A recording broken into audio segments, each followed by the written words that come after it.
ఎఫెసీయులకు రాసిన పత్రిక 4వ అధ్యాయము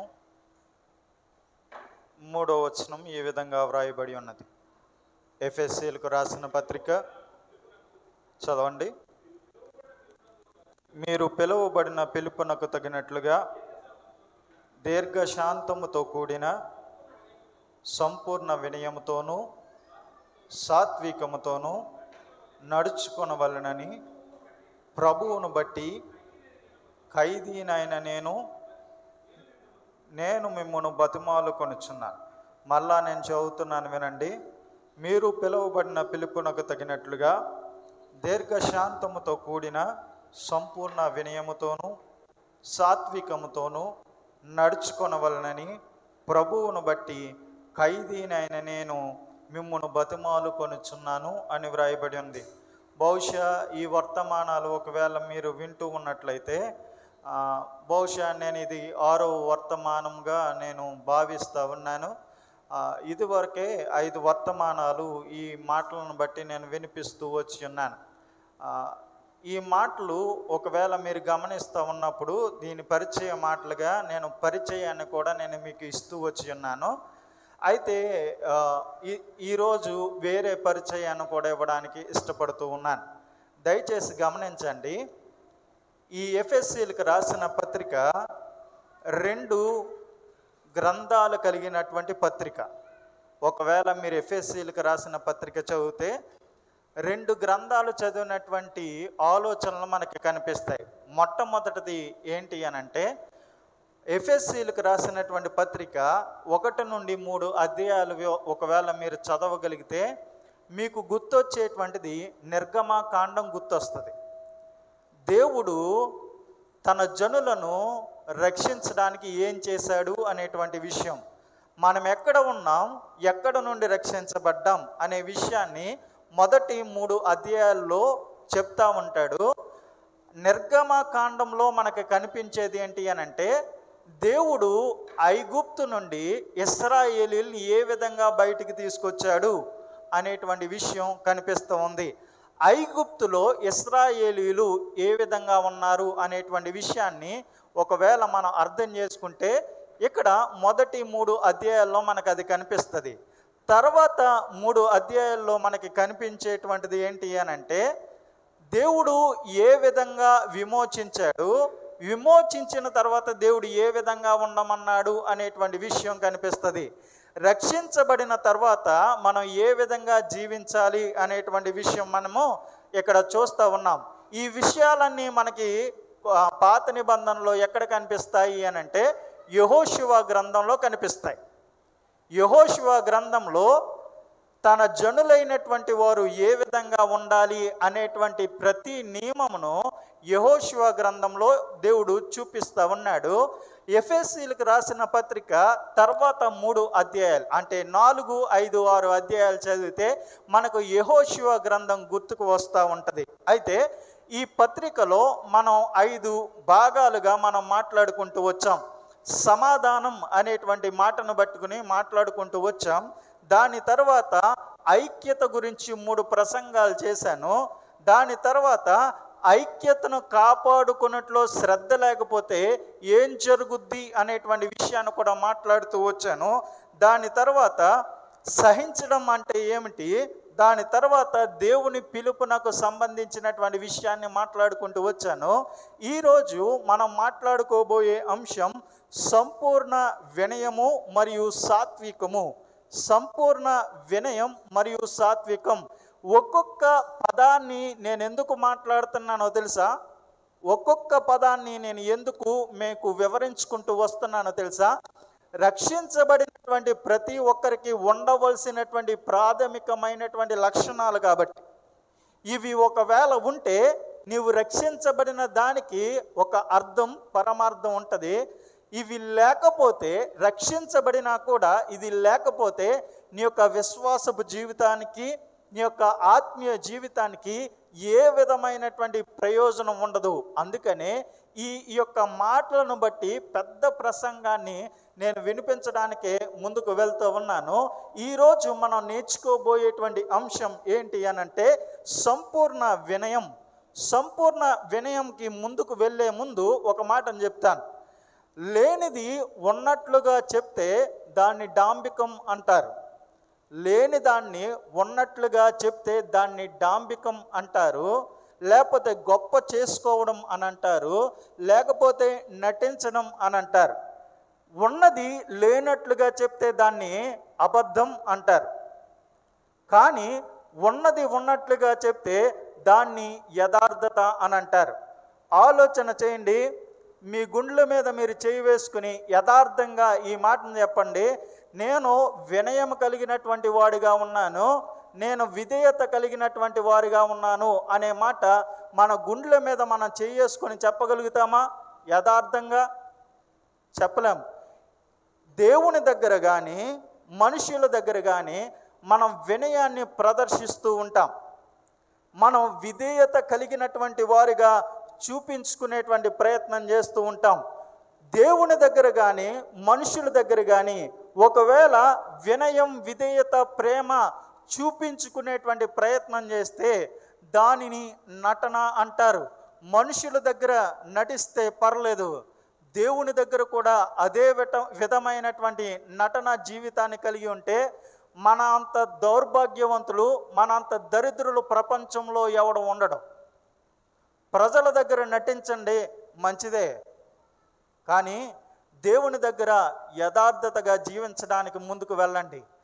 దేవుని యందు వినయం, దేవుని యందు విధేయత అంటే ఏంటి?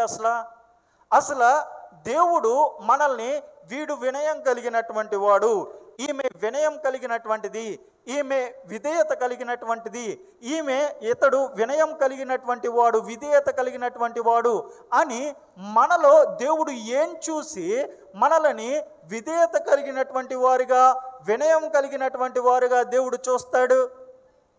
ఆలోచన చేయండి. దేవుడు మనల్ని వినయం కలిగినటువంటి వారిగా చూడాలి అనంటే, దేవుడు మనల్ని విధేయత కలిగినటువంటి వారిగా చూడాలి అనంటే మొట్టమొదటగా మీరు, నేను, మనమందరం చేయవలసింది ఏంటో తెలుసా? దేవుని మాటను వినడం. దేవుని మాట వినడం ఏదైతే ఉందో అది దేవుని యందలి విధేయతను చూపిస్తూ ఉంటుంది, దేవుని యందలి వినయమును చూపిస్తూ ఉంటుంది. దేవుని యొక్క మాట, దేవుని యొక్క వాక్కు అంత అద్భుతమైనటువంటిది. ఎందుకు ఈ మాట చెప్తున్నానో తెలుసా? మనమందరం కూడా దేవుని మాట వినడంలో నిర్లక్ష్యం వహిస్తూ ఉన్నాం. దేవుని మాటను వినడంలో నిర్లక్ష్యత వహిస్తూ ఉన్నాం. ఎలా అనంటే ఆలోచన చేయండి. చెవి గలవాడు వినుగాక అని అన్నాడు. దేవుని యొక్క వాక్కు మన దగ్గరకు వస్తుంది. ఎంతమంది చెవులతో దేవుని యొక్క వాక్యాన్ని వినగలుగుతూ ఉన్నాం? ఎంతమంది దేవుని యొక్క వాక్యాన్ని వినగలుగుతూ ఉన్నారు? ఆలోచన చేయండి. దేవుని యొక్క వాక్కు చాలా సూటిగా ఉంటుంది, చాలా స్పష్టంగా ఉంటుంది, చాలా అర్థవంతమైనటువంటిదిగా ఉంటుంది. దేవుని యొక్క వాక్కు చాలా సూటిగా ఉంటుంది, స్పష్టంగా ఉంటుంది, అర్థవంతంగా ఉంటుంది. అర్థం కాకపోవడానికి, అర్థం చేసుకోలేకపోవడానికి అంటూ ఏది ఉండదు. దేవుడు మాట్లాడితే చాలా బాగా అర్థమవుతుంది.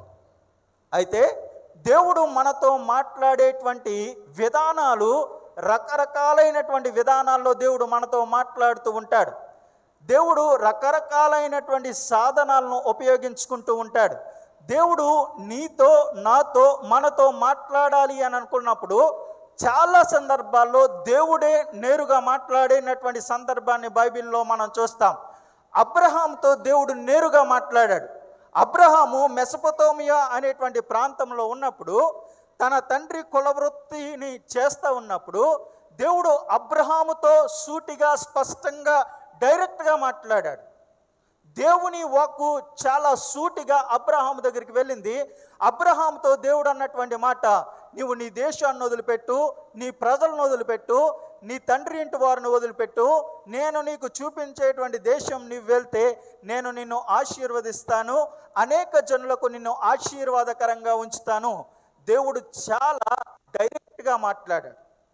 దేవుడే అబ్రహాముతో మాట్లాడినటువంటి సందర్భాన్ని మనం చూస్తాం. సమూయేలు సాయంకాల సమయంలో ఏలీ దగ్గర పరిచారం చేసి పడుకోవడానికి వెళ్ళాడు. ఆయన పడుకున్న తర్వాత సమూయేలుతో దేవుడు సూటిగా మాట్లాడుతూ ఉన్నాడు, సమూయేలు సమూయేలు అని. అయితే సమూయేలు ఆ మాటను విని నా యొక్క యజమానుడు పిలుస్తున్నాడేమని చెప్పి యజమాని దగ్గరికి వెళ్ళి, అయ్యా మీరెందుకు పిలిచారు అని అంటే, నేను నిన్ను పిలవలేదయ్యా అని అన్నాడు. మళ్ళా వెళ్ళి పడుకున్నాడు. మళ్ళా ఆయనకు పిలుపు వినిపించింది, సమూయేలు సమూయేలు అని. మరలా వచ్చాడు, నేను నిన్ను పిలవలా. మరలా వెళ్ళి పడుకున్నాడు. మరలా దేవుడు పిలిచాడు.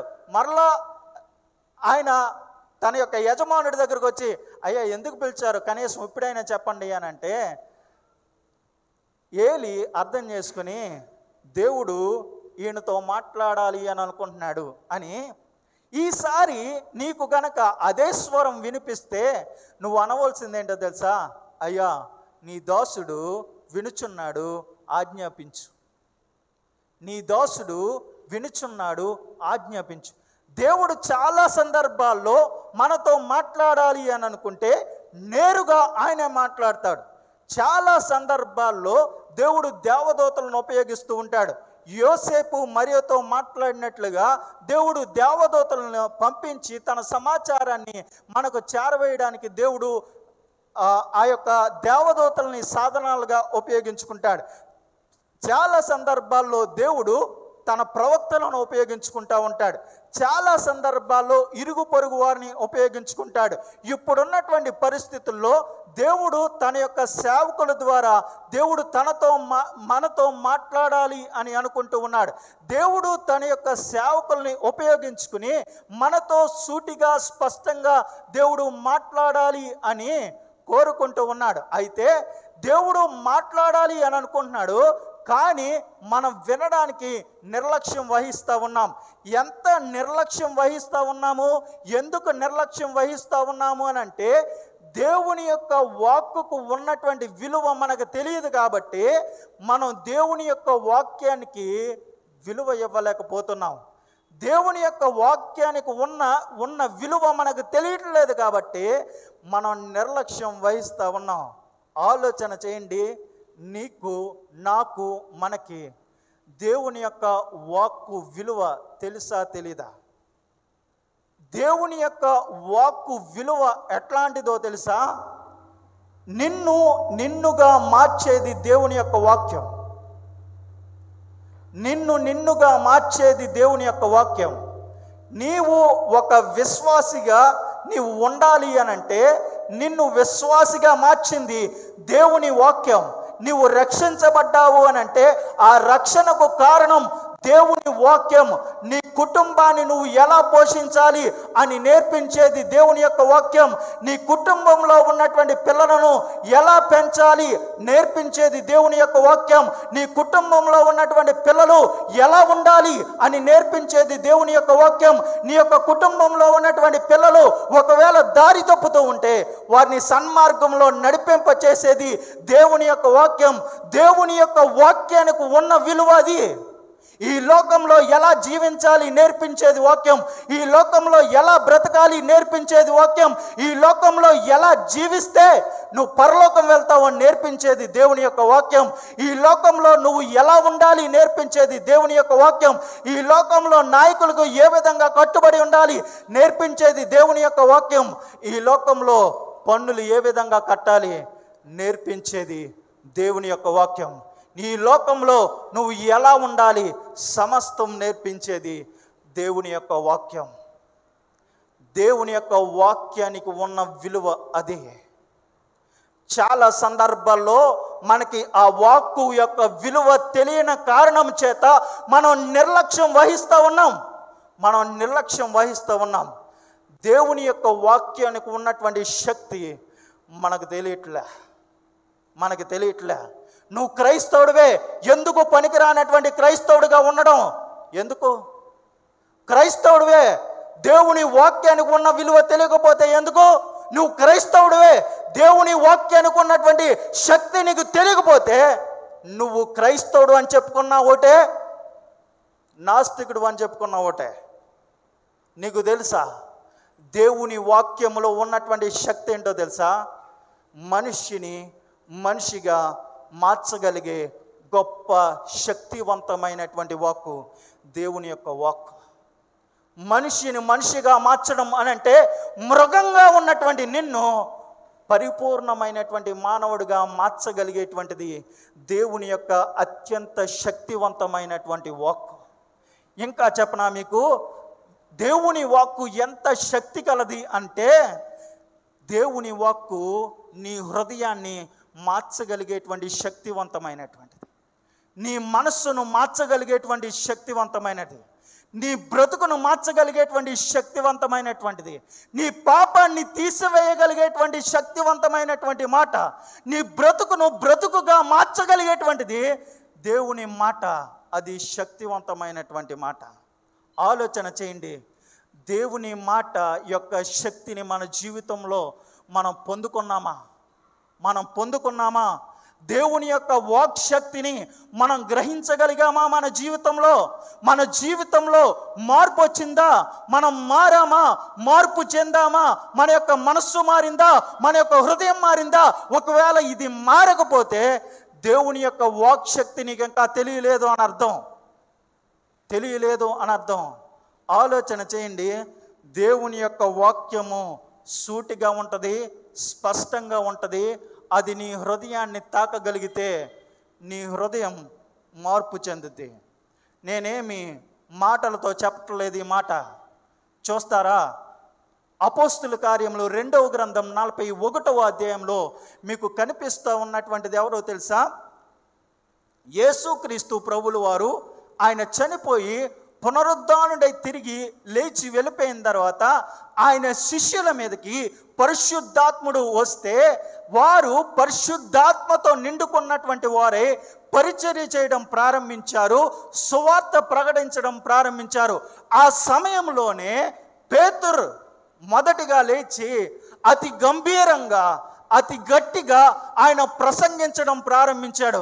ఆయన ప్రసంగిస్తూ ఉన్నాడు, అరే, మీరు చేసినటువంటి కార్యాన్ని బట్టి, ఆయనకు అన్యాయపు తీర్పు తీర్చడం బట్టి ఆయన మీ కొరకు ఆయన చనిపోయాడు, ఆయనలో ఏ దోషం లేదు అని చెప్తా ఉంటే అక్కడ ఉన్నటువంటి వారందరూ దాన్ని వింటా ఉన్నారు. విని, అయ్యా మేము ఇప్పుడు ఏం చేయాలా అని పేతురుని అడుగుతూ ఉంటే, పేతురు చాలా గొప్ప శక్తిమంతుడే ఈ మాటలు పలుకుతూ ఉన్నాడు. ఇప్పుడైనాను మీరు మారు మనస్సు పొందండి, ఇప్పుడైనాను మీ పాపాలు ఒప్పుకోండి, ఇప్పుడు మీరు బాప్తిసం తీసుకోండి, మీ మీదకి పరిశుద్ధాత్ముడు దిగొస్తాడు అని ఆయన బోధిస్తూ ఉంటే ఆ మాటలు విన్నారు. చూడండి, ఆ మాటలు విన్నారు. వినినటువంటి వారందరూ కూడా మార్పు చెందారు. వినినటువంటి వారందరూ కూడా మనస్సును మార్చుకున్నారు. వినినటువంటి వారందరూ కూడా హృదయాన్ని మార్చుకున్నారు. ఆ వాక్యం వారి హృదయాన్ని తాకింది, ఆ వాక్యం వారి హృదయాన్ని మార్చింది, ఆ వాక్యం వారి మనస్సును మార్చింది.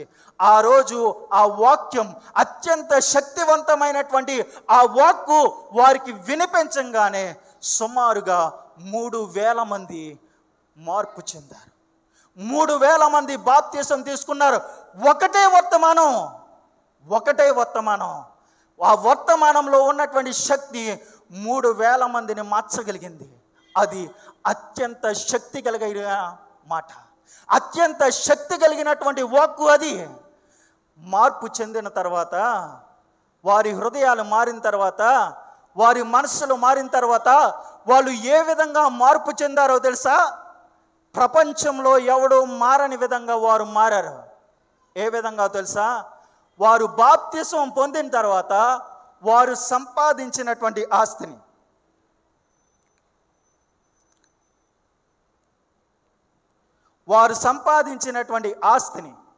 వారి యొక్క స్థిరాస్తులను ఎవరికైతే లేవో వాడికి పంచిపెట్టారు.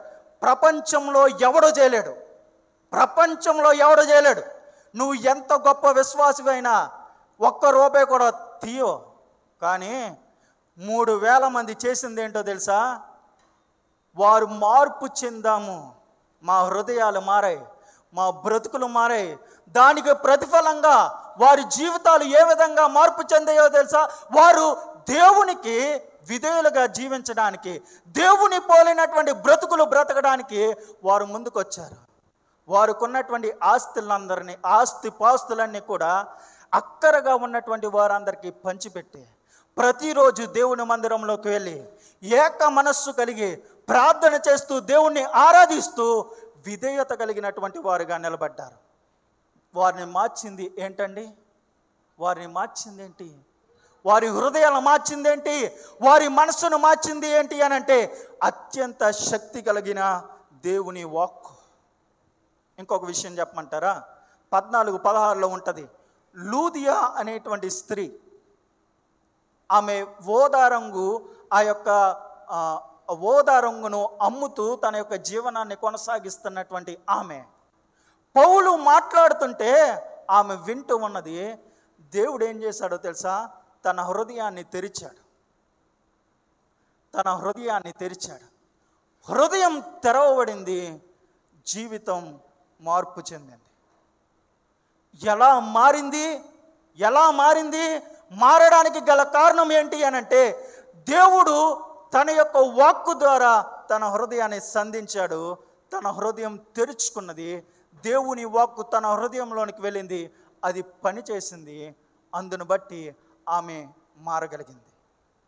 దేవుని వాక్కు అంత శక్తివంతమైనటువంటి, ఆ శక్తివంతమైనటువంటి వాక్యాన్ని నీవు నేను గ్రహించగలుగుతూ ఉన్నామా? ఎంతో కాలంగా దేవుని యొక్క వాక్కును వింటూ ఉన్నామే, ఎంతో కాలంగా దేవుని యొక్క వాక్కును మనం పఠిస్తూ ఉన్నామే. ఎన్ని సందర్భాల్లో మనం దేవుని యొక్క వాక్యాన్ని వినలా? ఎన్ని సందర్భాల్లో మనం దేవుని యొక్క వాక్యాన్ని వినలా? ఎప్పుడైనా దేవుని వాక్యంలో ఉన్నటువంటి అద్భుతమైనటువంటి శక్తి మనల్ని తాకిందా? ఆలోచన చేయండి. మనం నిర్లక్ష్యం వహిస్తూ ఉన్నాం. అందుకని దేవుడు మనతో మాట్లాడట్లేదు. ఆలోచన చేయండి. ఇక్కడ కూర్చున్నటువంటి వారందరికీ కూడా చెవులు ఉన్నాయి. మీ చెవుల దాకా దేవుని వర్తమానం వస్తూ ఉన్నది, దేవుని వాక్కు వస్తూ ఉన్నది. ఎంతమంది దాన్ని గ్రహించగలిగేటువంటి స్థాయిలో ఉన్నారు? ఎంతమంది దాన్ని స్వీకరించగలిగేటువంటి స్థాయిలో ఉన్నారు? ఎందుకు నేను ఈ మాటలు చెప్తున్నానో తెలుసా? దేవుని వాక్కు చాలా సూటిగా ఉంటుంది, చాలా స్పష్టంగా ఉంటుంది. ఎంత సూటిగా ఉంటుంది అని అంటే దేవుడు చాలా సందర్భాల్లో తన యొక్క సేవకుల ద్వారా నీతో నాతో మాట్లాడాలి అని అనుకుంటాడు. మాట్లాడాలి అని అనుకున్నప్పుడు ఆయన సూటిగా మాట్లాడతాడు. దేవుడు ఫిల్టర్స్ అనేటువంటివి ఏమి ఉపయోగించడండి. మనం ఫోటో తీసుకున్నప్పుడు నల్లగా ఉన్నవారు తెల్లగా రావడానికి ఉపయోగించేటువంటి ఫిల్టర్స్ని దేవుడు ఉపయోగించడు. దేవుడు నీతో మాట్లాడాలి అని అనుకుంటే ఆయన చాలా సూటిగా మాట్లాడతాడు. దాంట్లో ఏ విధమైనటువంటి తారతమ్యం లేదు, ఏ విధమైనటువంటి అభిప్రాయాలు లేవు. చాలా సూటిగా నీ హృదయాన్ని తాకగలిగేటువంటి మాట ఖచ్చితంగా ఆయన మాట్లాడతాడు. ఆలోచన చేయండి. మనం దేవుని యొక్క వాక్యాన్ని వింటూ ఉన్నాం. ఒకవేళ ఒక ప్రసంగాన్ని వింటూ ఉన్నప్పుడు చాలా సందర్భాల్లో మనకు అనిపించేటువంటిది ఏంటో తెలుసా? ఒకానొక పరిస్థితికి వచ్చినప్పటికీ మనకి ఒక మాటను బట్టి హృదయంలో నొచ్చుకుంటాం. ఒక మాటను బట్టి మన హృదయంలో గాయం అవుతుంది. మన హృదయంలో ఏదో తెలియనటువంటి బాధ, వాక్కు ద్వారా తెలియనటువంటి బాధ, ఏదో గలిబిలి, ఏదో గుచ్చుకున్నట్లుగా, ఏదో నొప్పించినట్లుగా, ఏదో కోపం తెప్పించేటట్లుగా నీకు దేవుని యొక్క వాక్కు సూటిగా నిన్ను తాకుతూ ఉంటుంది. తాకుతూ ఉన్నప్పుడు నువ్వు చేయవలసిందేంటి? నువ్వు చూడవలసిందేంటి? ఒకవేళ నువ్వు విశ్వాసివి అయితే, దేవుని యందు విశ్వాసం కలిగినటువంటి వాడివి అయితే, నీవు ఆత్మీయత కలిగినటువంటి వాడివి అయితే వాక్యంలో నీవు చూసుకోవాలి. వాక్యం దేనితో పోల్చబడి ఉన్నదో తెలుసా? వాక్యం అద్దంతో పోల్చబడింది, వాక్యం అగ్నితో పోల్చబడింది, వాక్యం తేనెతో పోల్చబడింది, వాక్యం సుత్తితో పోల్చబడింది, వాక్యం మేకుతో పోల్చబడింది, వాక్యం నీటితో పోల్చబడింది. అయితే నీ హృదయాన్ని తాకుతూ ఉన్నప్పుడు నీవు చేయవలసింది, నేను చేయవలసింది ఏంటో తెలుసా? హృదయానికి తగిలిన వెంటనే, బాధ కలిగిన వెంటనే, నీకు ఆ యొక్క గాయం అయిన వెంటనే నువ్వు చేయవలసింది, నువ్వు ఆలోచించుకోవాల్సింది ఏంటో తెలుసా? వాక్యం అనేటువంటి అర్థంలో చూసుకుని, నాకిక్కడ ఎందుకు బాధ అనిపించింది, నాకిక్కడ ఎందుకు కోపం వచ్చింది, నాకిక్కడ ఎందుకు గాయం అనిపించింది, ఇక్కడ ఎందుకు నా మనస్సు నొచ్చుకుంది, ఇక్కడ ఏదో తెలియంది ఉంది అంటే దేవుడు నాతో సూటిగా మాట్లాడుతూ ఉన్నాడు. దీన్ని నేను సరి చేసుకోవడానికి అంత సూటిగా మాట్లాడాడు, అందుగురించే నాకు నొప్పి పుట్టింది అనే ఆలోచన రావాలి. మనకి ఆలోచన రావాలి. నొప్పి పుట్టింది వాక్యంలో చూసుకోవాలా, వాక్యంలో చూసుకుని సరి చేసుకోవాలి. ఇది వినడం అంటే, ఇది వినడం అంటే వాక్యం వినాలి. నీకు నొప్పి పుడితే ఆ నొప్పిని వాక్యంలో చూసుకోవాలి. ఆ నొప్పిని వాక్యంలో చూసుకున్నప్పుడు నీ బ్రతుకు మార్చుకోవాలి. అది వినడం అంటే, అది వినడం అంటే. నీకు నొప్పి కలిగింది, బాధ కలిగింది, నీకు ఏదో అయ్యింది, వెంటనే నువ్వు ప్రవర్తించేటువంటి విధానం ఎలా ఉంటుంది, నువ్వు రెస్పాండ్ అయ్యే విధానం ఎలా ఉంటుంది ఆలోచన చేయండి. బాధ కలిగింది, నొప్పి కలిగింది అంటే అక్కడ నువ్వు ఆలోచించుకోవాల్సినటువంటి సందర్భం అని దేవుడు సూటిగా నీతో మాట్లాడుతూ ఉన్నాడు. నీకు నొప్పి కలిగింది, బాధ కలిగింది అంటే అక్కడికి పోయి ఆలోచన చేసుకోవాలా. నాకు ఇక్కడ నొప్పి ఎందుకు వచ్చింది, ఇక్కడ బాధ ఎందుకు వచ్చింది, ఇక్కడ కష్టంగా ఎందుకు అనిపిస్తుంది, ఇక్కడ నాకు కోపంగా ఎందుకు అనిపిస్తుంది, ఇక్కడ నేను మార్చుకోవాల్సింది ఉంది, ఇక్కడ నేను పాపం నుండి బయటికి రావాల్సింది ఉంది, ఇక్కడ నేను పడిపోయానేమో, ఇక్కడ నేను జారిపోయానేమో, ఇక్కడ నుండి దేవుడు నన్ను లేపడానికి మాట పలికిస్తున్నాడేమో అని నువ్వు అర్థం అనేటువంటి వాక్యంలో నిన్ను నువ్వు చూసుకుని నీ జీవితాన్ని సరి చేసుకోవాలి. కానీ మనం చేసేటువంటి పనులు ఏంటో తెలుసా? మనం మన యొక్క హృదయానికి ఆ మాట తగిలిన వెంటనే, మన హృదయానికి ఆ గాయం అయిన వెంటనే మనం చేసేది ఏంటో తెలుసా? ముందు 30 నిమిషాల వర్తమానం వదిలేస్తాం, తర్వాత 30 నిమిషాల వర్తమానం వదిలేస్తాం, ఆ ఒక్క ముక్క పట్టుకుని వేలాడతాం. ఎంత దౌర్భాగ్యవంతులండి, ఎంత దౌర్భాగ్యంగా బ్రతుకుతున్నాం మనం, ఎంత దౌర్భాగ్యమైనటువంటి స్థితిలో నీ యొక్క ఆత్మీయ స్థితి ఉంది. నువ్వు సరి చేసుకోపోగా ఆ మొక్క పట్టుకుని వేలాడుతూ ఉంటాడు. అంతకు మించి చేసేదేముండదు కాబట్టి, అంతకు మించి చేసేదేముండదు కాబట్టి మొక్క పట్టుకుని వేలాడడం వల్ల పెద్ద ప్రయోజనం లేదు. ఆ మొక్క నీ హృదయంలో దింపుకొని ఎందుకు ఎలాగైంది అని మార్చుకుంటేనే నీ జీవితానికి విలువ, నీ జీవితానికి విలువ. లేకపోతే విలువ లేదు.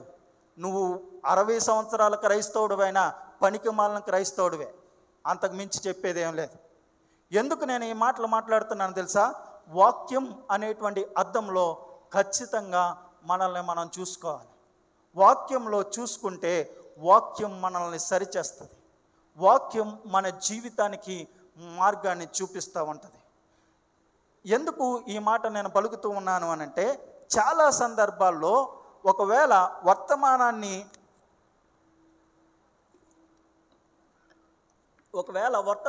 వినిపించేసిన తర్వాత చాలామంది గొడవకు వస్తూ ఉంటారు. నువ్వు ఎందుకు మాట్లాడావు, నువ్వు ఆ మాట ఎందుకు మాట్లాడావు, దాని గురించి ఎందుకు మాట్లాడావు, నువ్వు నా గురించే మాట్లాడావు, నువ్వు నా గురించే చెప్పావు అని చాలామంది మాట్లాడుతూ ఉంటారు. చాలామంది సేవకుల మీద గొడవకు వస్తూ ఉంటారు. చాలా సందర్భాల్లో నాకు జరిగింది ఇదే. చాలా సందర్భాల్లో చాలామంది వచ్చి గొడవ పడినటువంటి సందర్భాలు ఉన్నాయి. అవి నేను కాదు అని అన్నాం. ఒకవేళ నీకు బాధ అనిపించినప్పుడు, కష్టం అనిపించినప్పుడు, నష్టం అనిపించినప్పుడు, నీకు అది గాయం అనిపించినప్పుడు నువ్వు అడగవలసిందే ఉన్నాయా? అడగవలసిందే ఉన్నాయి. సేవకుని అడుగుతావా? సేవకుడికి అసలు ఏమైనా పని ఉందా? ఒకవేళ నువ్వు విశ్వాసివి కాకపోతే నువ్వు ఆలోచించే విధానం ఏంటో తెలుసా? ఇది సేవకుడు మాట్లాడాడు అని అనుకుంటావు. ఒకవేళ నువ్వు విశ్వాసివి అయితే ఇది దేవుడు పలికించాడు అని అనుకుంటావు. నీవు అంత కోపం కలిగి, అంత రోషం కలిగి నువ్వు సేవకుడి దగ్గరకు వచ్చి అడగవలసింది ఏమీ లేదు. నువ్వు అడగాలి అని అనుకుంటే, కోపం చూపించాలి అని అనుకుంటే, నువ్వు ఏదైనా తేల్చుకోవాలి అని అనుకుంటే దేవుడి దగ్గరకు పో, దేవుడి దగ్గర పో. ఎందుకు? మాట్లాడింది నేను కాదు, మాట్లాడింది నేనే. మాట్లాడించింది నేను, నన్ను మాట్లాడించింది దేవుడు. నువ్వు ఎవరినైనా అడగాలి అని అంటే దేవుడి దగ్గరికి పోవాలి. అంటే ఆలోచన చేయండి, నీకు ఎవడో ఒక ఉత్తరం రాశాడు, ఆ ఉత్తరంలో పచ్చి బూతులు రాశాడు. పోస్ట్ మ్యాన్ తీసుకొచ్చి ఆ ఉత్తరాన్ని నీకు ఇచ్చాడు. ఉత్తరాన్ని చదివిన తర్వాత పోస్ట్ మ్యాన్ లాగి దవడ మీద టపా టపా టపా టపా కొడితే ఏమైనా అర్థం ఉందా? నువ్వు అడగవలసింది ఎవరిని? ఉత్తరం రాసిన వాడిని అడగాలి. ఎందుకురా నా గురించి ఎలా రాసావు అని. ఇక్కడ నీకు బాధ కలిగిస్తే, నీకు బాధ అనిపిస్తే నువ్వు అడగవలసింది దేవుణ్ణి.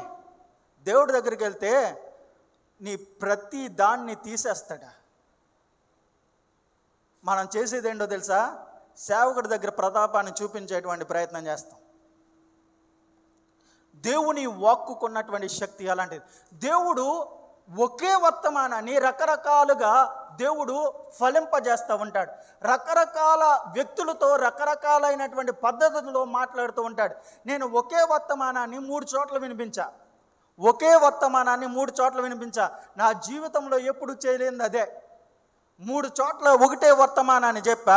ఒకటేమో మహాసభల్లో మాట్లాడాను, రెండవ రోజు సభకి వెళ్ళి అక్కడ మాట్లాడేసిన తర్వాత వర్తమానాన్ని వివరించేసిన తర్వాత ఆ యొక్క కన్వీనర్ లేచి అన్నాడు, అయ్యగారు ఈరోజు అంతా నా గురించే మాట్లాడారు.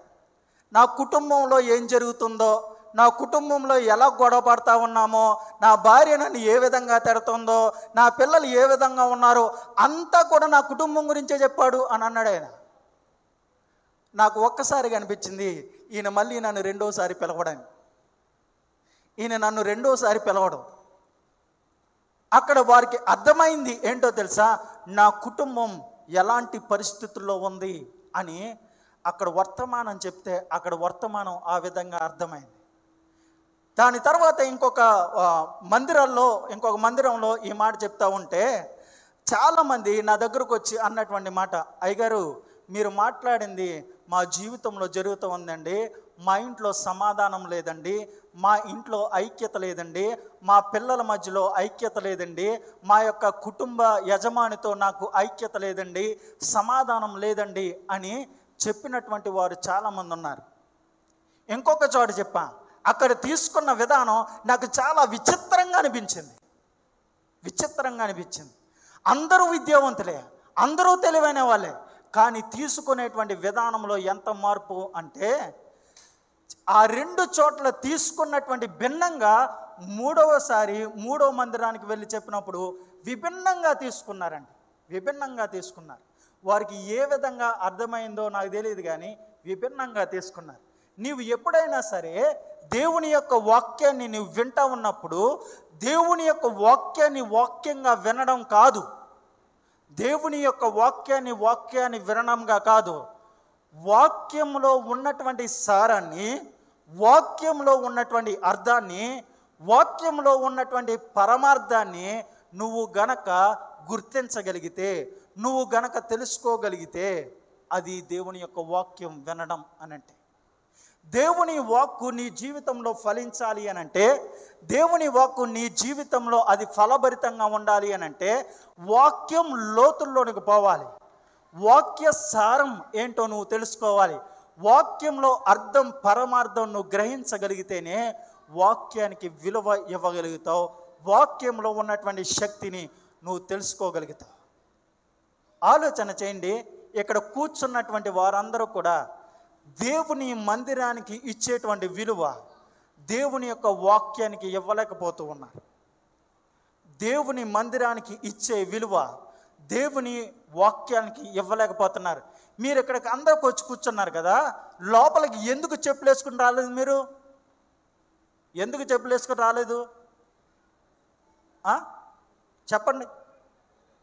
చెప్పులు బయట పెట్టి మీరు చెప్పులు లేనటువంటి వారుగా ఇక్కడికి వచ్చి కూర్చోవడానికి కారణం ఏంటి? మందిరం అంటే విలువ. మరి అంత విలువ మందిరానికి ఇచ్చే మీరు దేవుని యొక్క వాక్యానికి ఎందుకు విలువ ఇవ్వరు? దేవుని వాక్కు సుస్పష్టంగా మనతో మాట్లాడుతుంటే వాక్యాన్ని ఎందుకు ధిక్కరిస్తూ ఉన్నారు? వాక్యం పట్ల ఎందుకు నిర్లక్ష్య స్వభావం వహిస్తూ ఉన్నారు? మీరు వాక్యం వినడం లేదు అనడానికి చాలా రుజువులు నేను చెప్పగలుగుతాను. మనం కూర్చునేటువంటి స్థితిని బట్టి నువ్వు వాక్యం వింటున్నావా లేదా అనేటువంటిది అర్థమైపోతుంది. నువ్వు కూర్చున్న స్థితిని బట్టి నువ్వు దేవుని యొక్క వాక్కుకు విలువ ఇస్తున్నావా లేదా అనేటువంటిది అర్థమవుతుంది. మీలో చాలామంది జారబడి కూర్చుంటారు. మీరు వాక్యం వినడానికి వచ్చినటువంటి వారు కాదు, వినడానికి వచ్చినటువంటి వారు కాదు. వినడానికి వచ్చినటువంటి వారైతే జారబడరు. వినడం ఇష్టం లేదు, జారబడి ఈ యొక్క సమయం అయిపోగానే వెళ్ళిపోవడానికి వచ్చారు మీరందరూ. వాక్యం వినేటువంటి వాడికి ఒక ఆతృత ఉంటుంది. వాక్యం వినేటువంటి వాడికి శరీరం అంతా వాడి ఆధీనంలో ఉంటుంది. మనకు అలాంటి స్థితి లేదు. దేవుని యొక్క వాక్యానికి మనం విలువ ఇవ్వలేనటువంటి పరిస్థితుల్లో, నిర్లక్ష్యం వహించినటువంటి పరిస్థితుల్లో మనం ఉన్నాం. దేవుని యొక్క వాక్కునకు మనం నిర్లక్ష్యం వహించడానికి రెండవ కారణం ఏంటో తెలుసా? సాతానుడు మనల్ని వాక్యం వినకుండా చేస్తూ ఉన్నాడు. వాడు దురాత్మ సంబంధమైనటువంటి శక్తులను మన మీదకి పురిగొలిపి వాక్యం వినకుండా చేస్తూ ఉన్నాడు. ఆలోచన చేయండి. ఇక్కడికి వచ్చి కూర్చున్నటువంటి వారు చాలా సందర్భాల్లో, ఇక్కడికి వచ్చి పడుకున్నటువంటి వారు చాలామంది ఉంటారు. ఇక్కడికి వచ్చి వారితో వీరితో మాట్లాడేటువంటి వారు చాలామంది ఉంటారు. ఇక్కడే కూర్చొని ఇంట్లో ఏమైపోతుందో ఆలోచించేవారు చాలామంది ఉంటారు. ఇక్కడే కూర్చుని దరిద్రమైనటువంటి ఆలోచనలు చేస్తున్నటువంటి వారు కూడా ఉంటారు. ఇక్కడే కూర్చుని నిద్రమొత్తు కలిగినటువంటి వారు చాలామంది ఉంటారు. ఇక్కడే కూర్చుని చేయవలసిందంతా చేస్తారు. ఆలోచన చేయండి. మనం దేవుని యొక్క వాక్యాన్ని వినడానికి నిర్లక్ష్యం వహిస్తూ ఉన్నాము అని అంటే సాతానుడు మన మీద పని చేస్తూ ఉన్నాడు అని అర్థం. సాతానుడు మన మీద పని చేస్తే వాక్యాన్ని విననివ్వడం. వాక్యం మనం వినడం సాతానుడికి ఇష్టం లేదు. కాబట్టి రకరకాలైనటువంటి ప్రలోభాలని గురి పెడతా ఉంటాడు. ఆలోచన చేయండి. ఇక్కడికి వచ్చిన తర్వాత నిద్ర వస్తుంది, ఇక్కడికి వచ్చిన తర్వాతే ఆరోగ్యం బాగోదు, ఇక్కడికి వచ్చిన తర్వాతే మనస్సు వేరే చోట ఉంటుంది, ఇక్కడికి వచ్చిన తర్వాతే హృదయంలో ఆందోళన కలుగుద్ది, ఇక్కడికి వచ్చిన చోటే మనకు ఆలోచనలు వస్తాయి, ఇక్కడ కూర్చున్నప్పుడే మనకేం జరిగిపోతుందో అనేటువంటి ఆలోచన ఇచ్చేది సాతానుడు. ఈ ఆలోచనల వల్ల మనం చేసేది ఏంటో తెలుసా? దేవుని యొక్క వాక్యాన్ని వినడంలో మనం నిర్లక్ష్యం వహిస్తూ ఉన్నాం. ఒకటి, వాక్యం వినడం అనేటువంటిది మనం నేర్చుకుంటే అదే దేవునికి విధేయత చూపించినట్లు, అదే దేవుని ఎడల వినయం కలిగినట్లు. రెండవది ఏంటో తెలుసా? యాకోబు రాసినటువంటి పత్రిక 1వ అధ్యాయం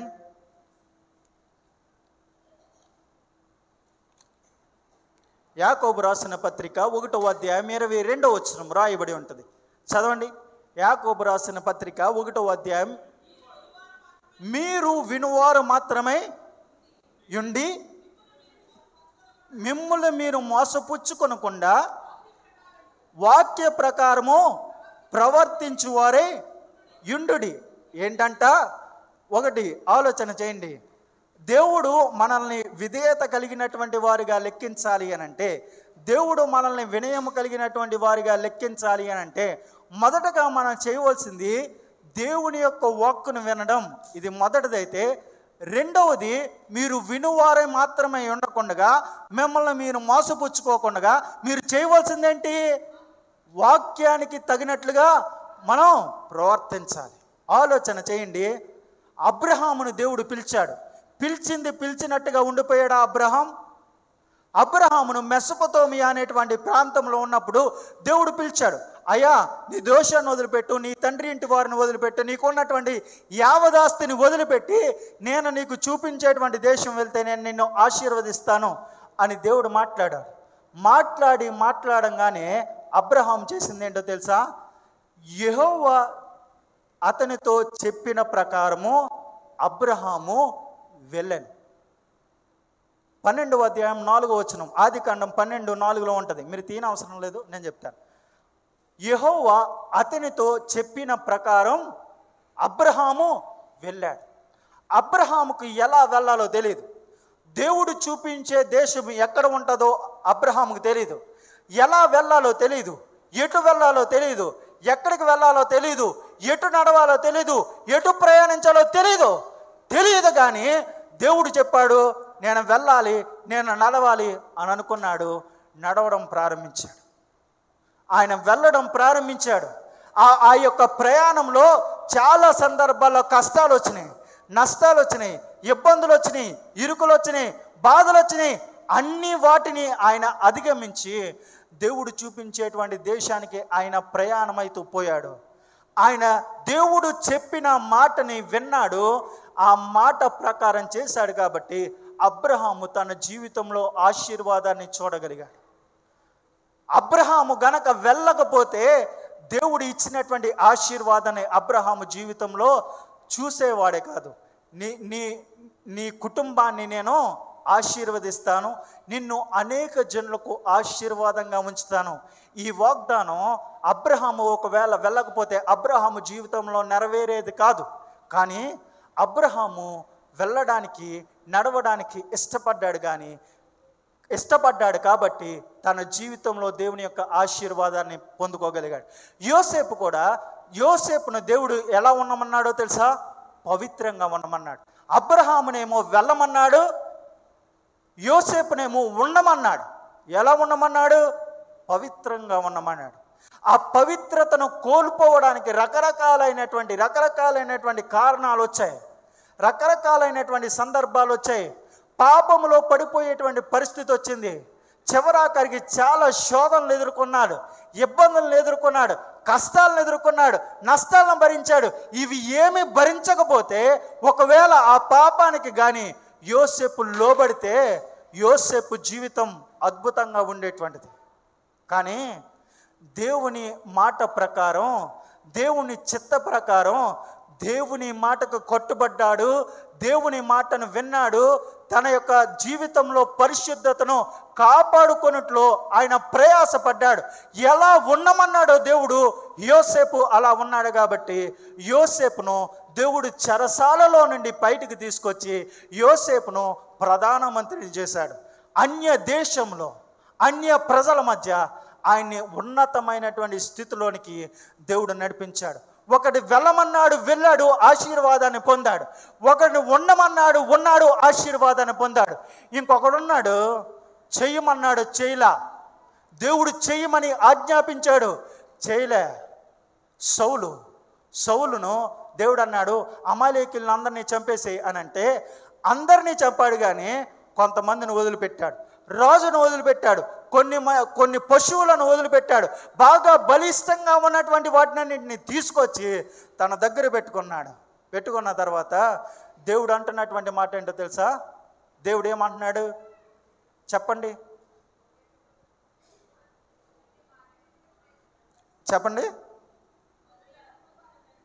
పొట్టేలను అర్పించట కంటే మాట వినుట శ్రేష్టం.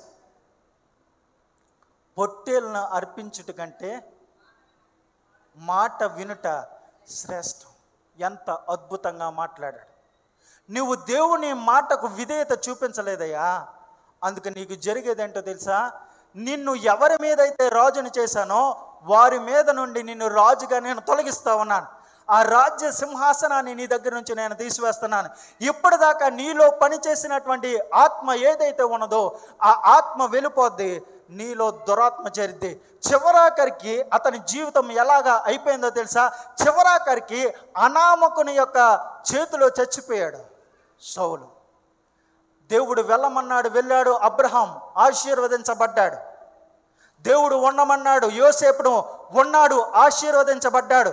దేవుడు చేయమన్నాడు, సౌలును చేయలేదు. దిక్కుమాలను చావు చచ్చాడు. నీ పిలుపు విషయంలో నువ్వు ఏం చెప్తా ఉన్నావు?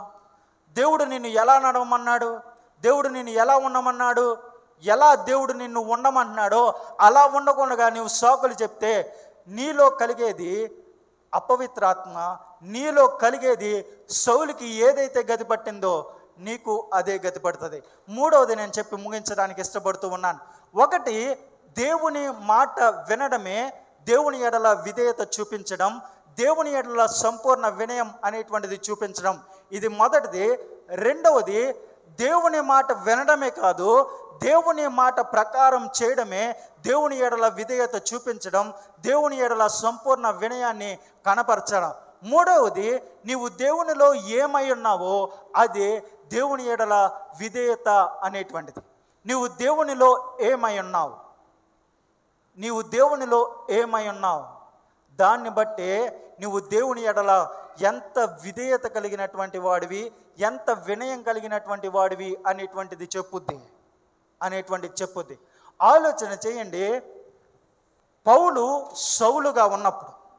సౌలుగా ఉన్నప్పుడు ఆయన చేసింది ఏంటి అనంటే, క్రైస్తవుల్ని అందరినీ కూడా ఆయన హింసిస్తూ ఉన్నాడు.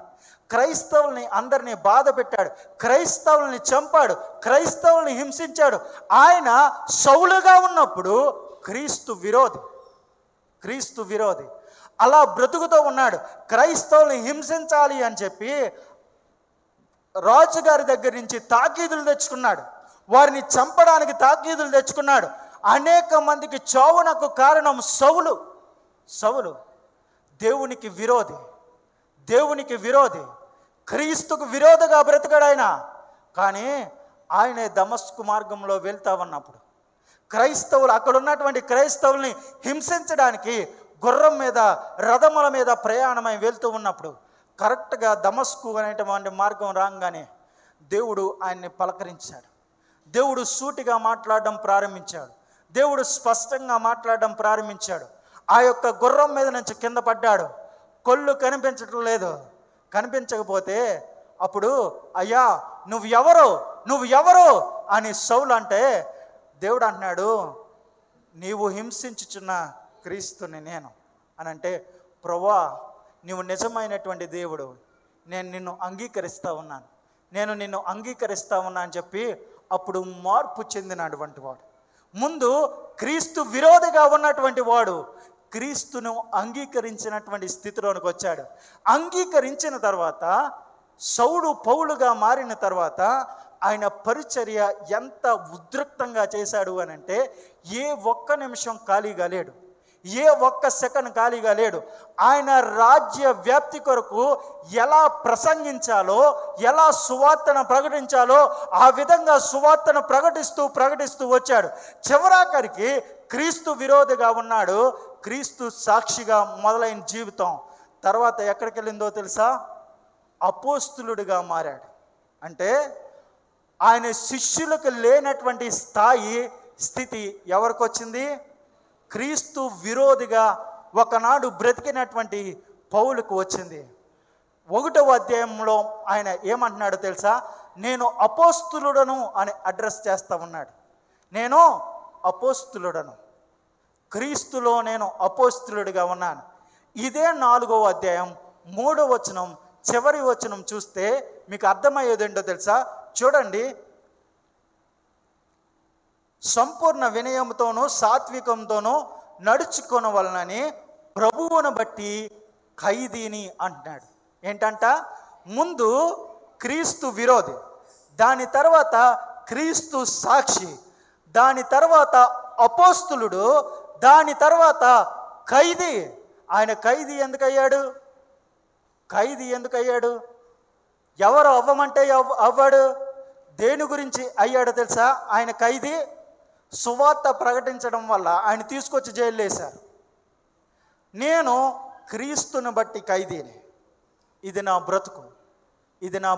ఏంటి? క్రీస్తు విరోధి, క్రీస్తు సాక్షి, అపోస్తులుడు. ఇప్పుడు క్రీస్తులో నేనేంటి?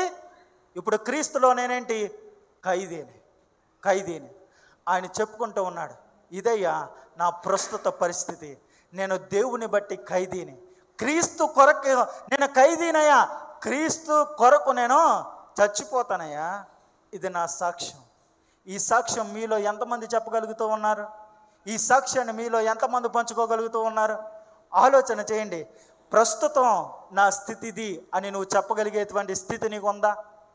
ప్రస్తుతం నేను ఈ విధంగా జీవిస్తూ ఉన్నాను, దేవుని సాక్షిగా జీవిస్తూ ఉన్నాను అనేటువంటి సాక్ష్యం నీ జీవితంలో ఉందా? ఆలోచన చేయండి. నేను కూడా ఇదే సాక్ష్యాన్ని కలిగి ఉన్నాను. నేను పవిత్రుడను అని నేను ఎప్పుడు చెప్పుకోవాలా? నా జీవిత సాక్ష్యం ఏంటో తెలుసా?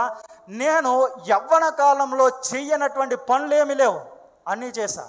పాపానికి బానిసయ్యా, పాపానికి లోనయ్యా, చూడనటువంటివి చూసా, చెయ్యనటువంటివి చేసా, అన్నీ చేశా. కానీ మార్పు చెందిన తర్వాత ఈరోజు క్రీస్తు యొక్క సేవకుడిగా, క్రీస్తు యొక్క దాసుడిగా, క్రీస్తు యొక్క పనివాడుగా, క్రీస్తు యొక్క పనివాడిగా ఈరోజు నేను మీ ముందు నిలబడ్డా. ఈ సాక్ష్యం నేను ఎక్కడికి పోయినా చెప్పగలుగుతాను. ఈ సాక్ష్యం ఎక్కడికి పోయినా చెప్పగలుగుతాను. దాయవలసింది, దాచుకోవలసింది ఏది లేదో. ఇది తెలియవలసినటువంటి జీవితం.